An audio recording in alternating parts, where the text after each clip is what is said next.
Yan, namasyal tayo dito sa ilog.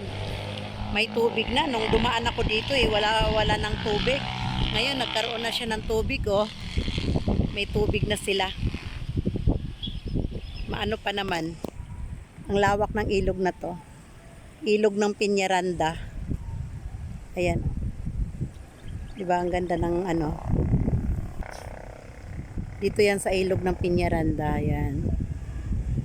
Ang lawak ng ilog nila. Yan, ang sarap maglaba. Ang dami pa pating bato. Yan, oh. Lalaki pati ng bato, oh. Lalaki. Ayan. Sarap maglaba. Yan, oh. Ang daming bato na malalaki, oh. Ayan. Hindi pa siya gaanong malalim, eh. Kaya ang sarap mag-washing wash sa mga damit.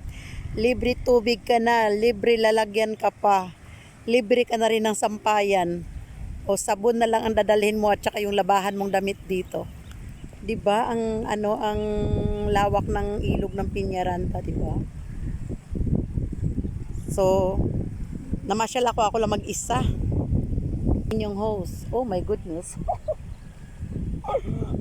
Ayan ang inyong host. Ayan. Yan, nandito ako. Yan, oh, tulay yan, oh. Yan. Ang lawak ng ano. Lawak ng tapos mga bulo-bundo ay bakit tapos mga bulo-bundo ang ganda ng panahon, oh, ang ganda ng panahon. Ayan, oh. Sa sobrang ganda ng panahon, sobrang ganda din ng iinit. O tingnan niyo yung langit, oh, wala man lang kasagabal-sagabal na maano mong uulan, di ba? Oh. Oh my goodness.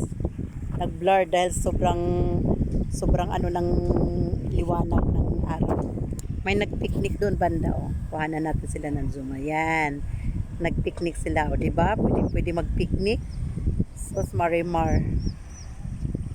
Halika, punta na kayo dito, maglaba na kayo. Magdala na kayo ng maraming labahan. Magdala na kayo ng sabon, palo-palo. Pwede na kayo din magpicnic, magkainan dito. Ayan.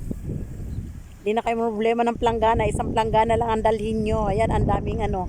Pwede niyo na rin diyan na rin isampay sa mga bato-bato yung mga ano nyo, mga labahan nyo. O di ba? Ang ganda, di ba? Ang ganda. Wow. Wow.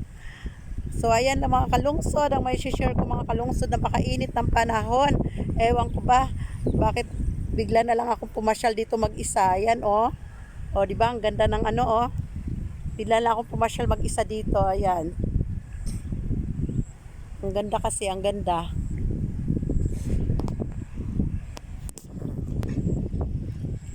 So, ayan lang and thank you for watching.